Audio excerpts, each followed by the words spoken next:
Bueno, vamos a ver hoy un poquito de cultura empresarial, ¿vale? Vamos a ver una cosa importante, también se verá en segundo para los que paséis.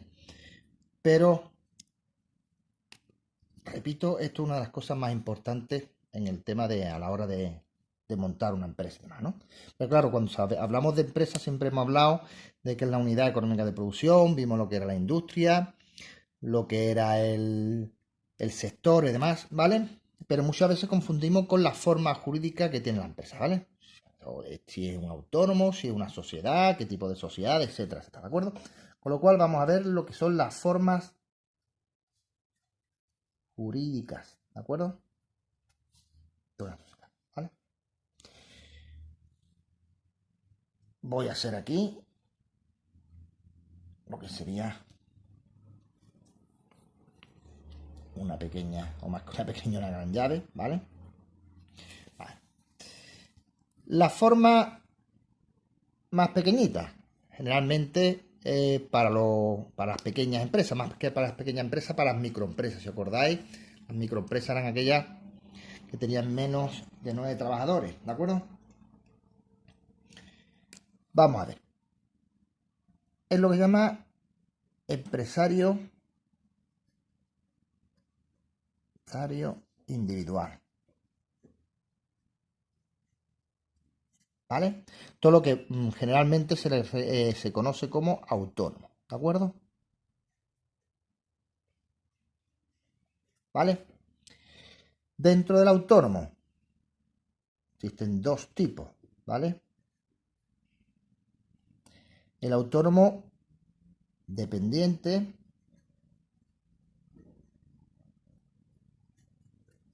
y no dependiente.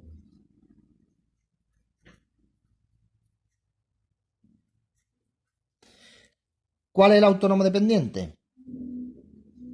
Aquel cuya facturación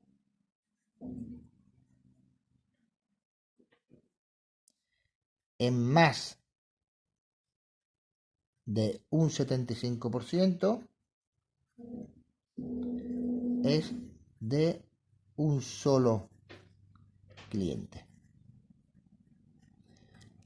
Esto además tiene una característica especial, tiene que hacerse un contrato de autónomo dependiente, subirse a lo que es el SAL, INEM y demás. Pero para que me entendáis, esto por ejemplo son los repartidores de butano, ¿vale?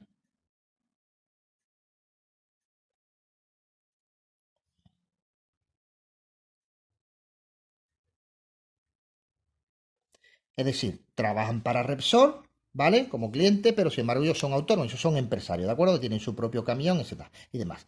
La Seguridad Social, para que admita legalmente un empresario, una empresa, y no sea una relación con carácter general, es decir, por cuenta ajena, tiene que demostrar que tiene una inversión determinada. En este caso, la inversión de un camión se considera una inversión suficientemente grande para que tú puedas montar tu propia empresa. De la otra forma, estaría obligado al régimen general, es decir, contratado por cuenta ajena. ¿De acuerdo? Para que nos entendáis, Telepisa hace muchos años les regalaba incluso las motos a los repartidores para que ellos se hicieran autónomos, ¿de acuerdo? La Seguridad Social dijo que no, dijo que los repartidores tenían que estar contratados por Telepisa, es decir, por cuenta ajena, no como empresario, ¿de acuerdo?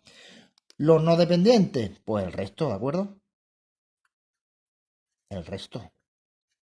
Luego, repito, el no dependiente, el normal, el dependiente aquello cuya facturación de más del 75% es de un solo cliente, ¿de acuerdo? Tiene una característica muy importante que es, sobre todo, la parte negativa del empresario individual, como veremos igual en las sociedades civiles, y es que responde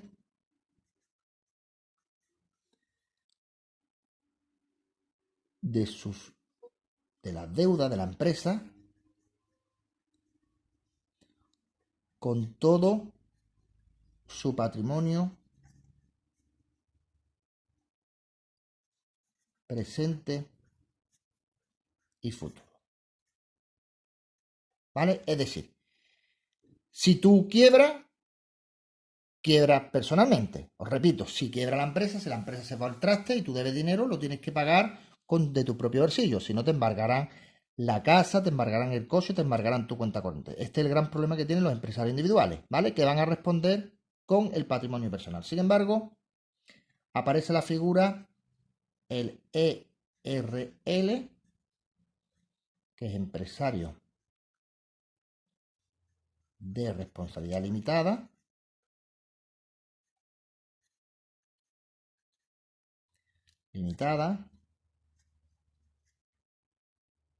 Que apareció, creo que fue la ley 27, publicada el 28 de septiembre del 2013. Esto no hace falta que lo tengáis en cuenta, ¿eh? Entonces, ley 27, publicada, creo, 27, publicada el 28 de septiembre del 2013, en el cual, bajo una serie de requisitos, exime de responsabilidad, mejor dicho, del patrimonio, responsabilidad,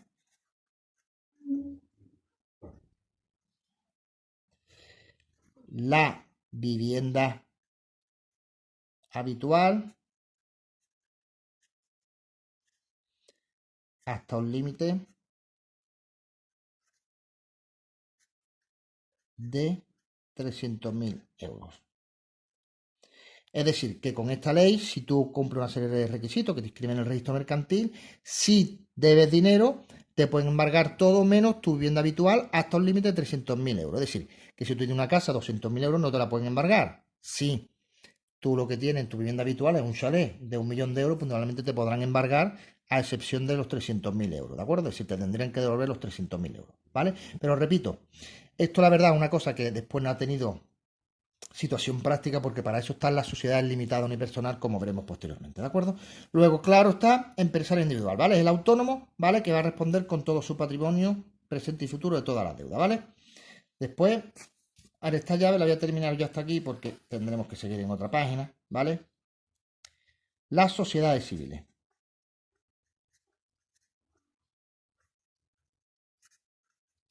También son personalistas, es decir, también, pongo aquí, responden con el patrimonio personal. Sociedades civiles a mí no me hace mucha gracia, pero sí, sí siguen existiendo, generalmente lo que son bufetes de abogados o de notarios, o incluso algunas pequeñas empresas de actividad económica tienen sociedades civiles o comunidades de bienes, ¿de acuerdo? Que es prácticamente lo mismo. ¿Qué son las sociedades civiles? Pueden ser privadas, ¿vale? Es decir, es un contrato entre partes, entre socios en este caso, pero el contrato es privado secreto, ¿de acuerdo? Socio sin inscripción en ningún registro.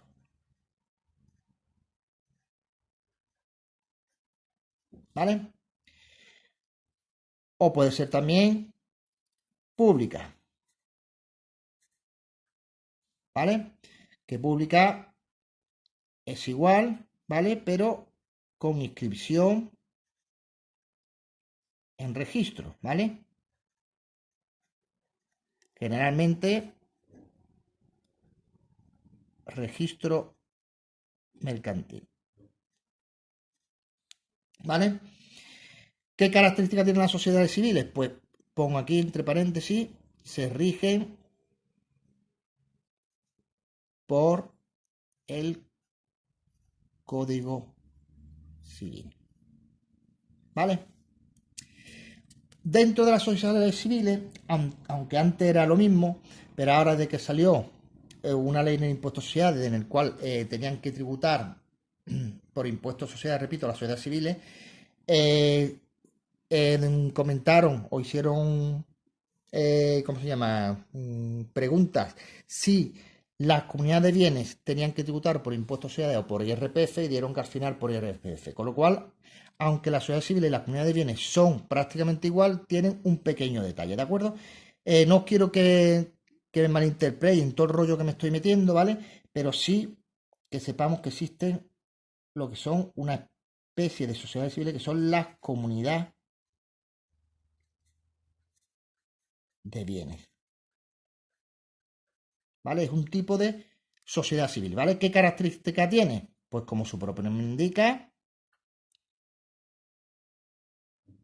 el bien que aportan es común. Por ejemplo, pues un local, un coche, lo que sea, ¿de acuerdo? Luego, tipo de sociedad civil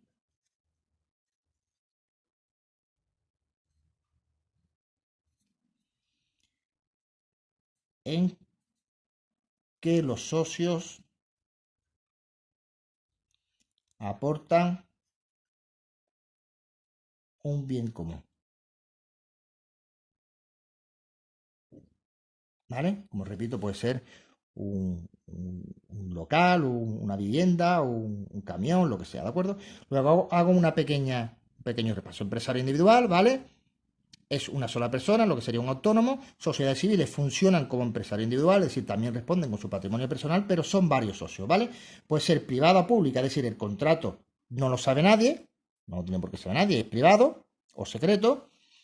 Y las públicas, porque dicho contrato está inscrito en un registro. Pues el registro mercantil, o en el caso de una comunidad de bienes que fuera un local, una, un, un, un registro público, ¿de acuerdo?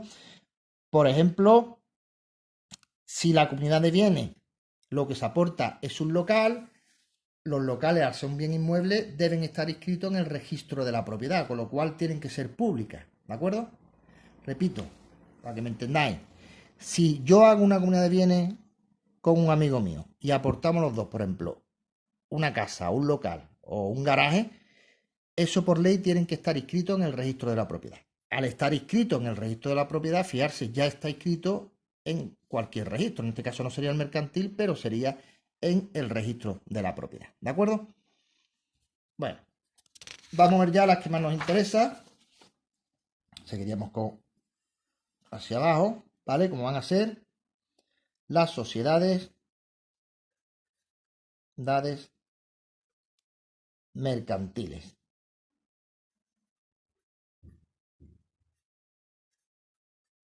Sociedades mercantiles, por favor, que se rigen por el Código de Comercio.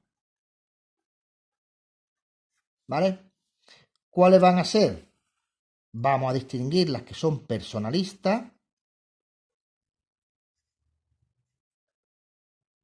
que las personalistas es igual que lo anterior, es decir, responden con el patrimonio personal.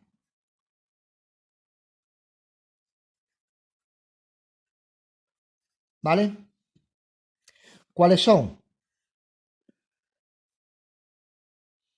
Sociedad colectiva. Estas suelen estar en desuso, ¿eh? Sí, suelen estar obsoletas. Colectiva, ¿vale? En el cual los socios tienen el derecho y el deber de gestionar la empresa, pero responden con su patrimonio personal, ¿de acuerdo? El nombre de la sociedad, pues será el nombre de cualquiera de los socios, o el de uno de ellos seguido de la palabra y compañía, o bien el nombre de uno de los socios seguido de la palabra y SIA, ¿de acuerdo? Está la sociedad comanditaria simple,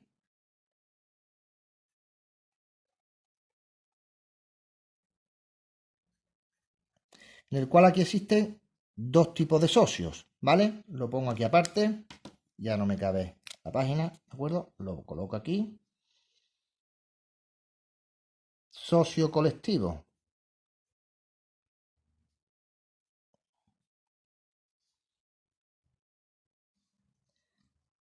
Gestiona y responde con patrimonio personal.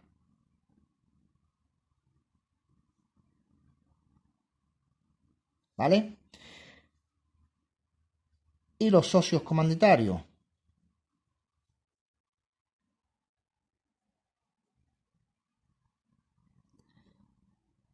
no tienen derecho a gestionar, es decir, no manejan la empresa, no gestionan.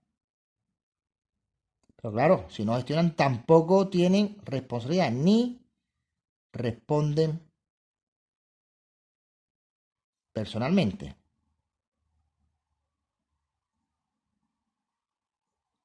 ¿De acuerdo? Con lo cual, la sociedad colectiva solamente tiene socios colectivos, la sociedad comanditaria simple tiene dos tipos de socios. El socio colectivo, que es el que va a gestionar, pero responde con su patrimonio personal, y el socio comanditario, en el cual solamente aporta dinero, aporta capital, pero si la empresa va mal, lo único que puede ocurrir es que pierda el dinero que había aportado. ¿De acuerdo? Y ahora serían las sociedades no personalistas. Esa es la sociedad capitalista. ¿De acuerdo? Como se me va a quedar un poquito chiquito, paso esto hacia aquí, ¿vale? Y abro, ¿de acuerdo? Sociedades personalistas, perdón, no personalistas. Por ejemplo, la sociedad, que también todas están en desuso, ¿eh? Sociedad comanditaria por acciones. ¿Qué diferencia hay entre una simple y una por acciones? Pues muy sencillo. En la simple, el socio comanditario no puede vender sus participaciones, sino existe lo que se llama el derecho de tanteo y retracto. En la sociedad comanditaria por acciones, al ser acciones, estas participaciones se pueden transmitir libremente. Es decir, que el socio comanditario puede vender las acciones a quien le plazca. ¿De acuerdo? Estaría hablando la fundamental, ¿no? O de las fundamentales, que sería sociedad limitada, también llamada sociedad de responsabilidad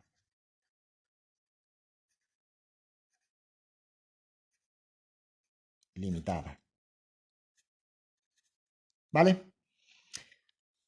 Sus siglas puede ser cualquiera, perdón, el nombre puede ser cualquiera, hay que pedir en el registro mercantil central, antes eran 3 nombres, ahora son 5 por orden de prelación, es decir, el cual me interese, si está libre, pues puedo coger ese nombre. Por ejemplo, yo pongo de nombre Construcciones Jerez Mocay, ¿vale? O lo que me dé la gana. Si está libre, me lo adjudican, ¿vale? Y ya puedo constituir la empresa con ese nombre. Que no, pues el siguiente nombre que haya puesto, por ejemplo, Construcciones Cookie o lo que sea. De tal forma que una vez que tenga ya el nombre, ya puedo constituir la empresa. Ya esto en todo caso lo veremos más adelante más detallado y si no en segundo. En este caso, las siglas tienen que terminar en SL o SRL. ¿De acuerdo? Dentro de esto podemos ver una especialidad que sería la sociedad limitada unipersonal. ¿Qué significa? Pues significa que es de un solo socio, ¿de acuerdo? Esto es la famosa SLU, ¿vale?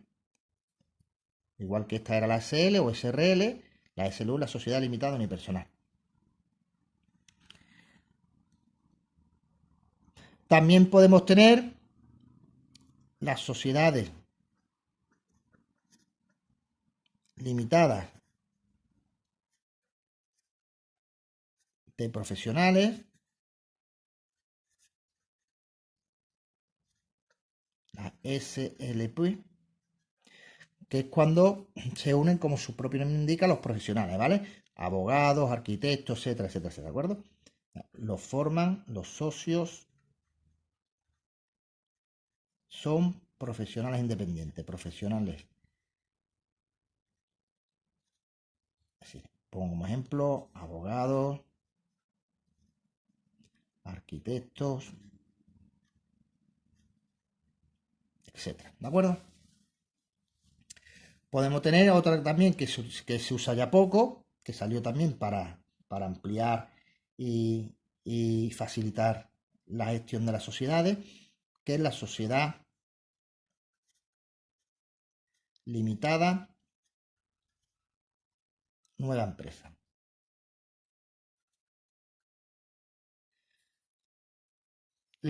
Esto lo tenían que formar como máximo 5 socios, ¿de acuerdo? Y el nombre tenía que ser el nombre de ellos seguido de un código alfanumérico, ¿de acuerdo? Pero repito, todo esto también suele estar ya en desuso, ¿vale? Tendremos ya esta sí también importante, igual que la sociedad limitada, que es la sociedad anónima, la famosa SA, ¿de acuerdo? ¿Vale? Que es muy parecida a la sociedad limitada. Las dos condicionantes importantes que tiene, junto con estas, repito, estas dos suelen ser las más capitalistas, es que la sociedad anónima, al estar constituida por acciones, se pueden transmitir libremente, mientras que la sociedad limitada, igual que hablamos con las comunitarias simples, los socios lo que tienen son participaciones, están restringidos su libre transmisibilidad, están acogidos al derecho de tanteo y retracto. Luego, repito, la sociedad anónima y la limitada son muy parecidas, ¿vale? Porque también existe la sociedad anónima unipersonal, la SAU, ¿vale? Que es de una sola persona. Característica fundamental o diferencia en este caso entre la limitada y la anónima suelen ser iguales, con la diferencia es que las participaciones no las puedo yo vender a quien me dé la gana, mientras que las acciones se pueden vender a quien me dé la gana, al menos que sean acciones privilegiadas o con cualquier restricción, ¿de acuerdo? Esta suele ser para empresas más grandes, suele ser empresas capitalistas, y esta suele ser para empresas más pequeñas, aunque existe muchísima cantidad de empresas grandes que están constituidas como sociedad limitada, ¿de acuerdo? Y ahora podríamos tener lo que serían las sociedades de interés social, igual que la cooperativa, pero en este caso, espérate, estoy aquí en todavía. Esto sería todavía mercantil, ¿vale? Sociedades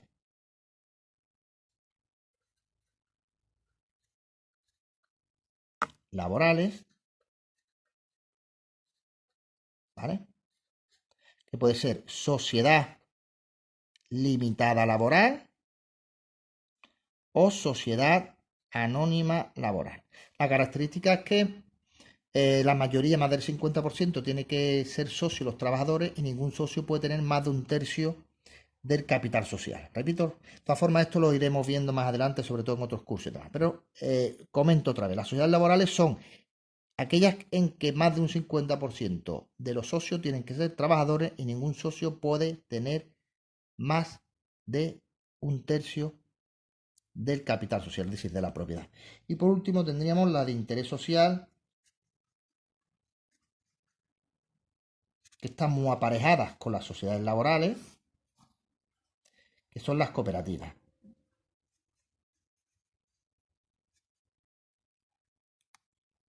Derecho social o de economía social, ¿vale? Que pueden ser de primer grado,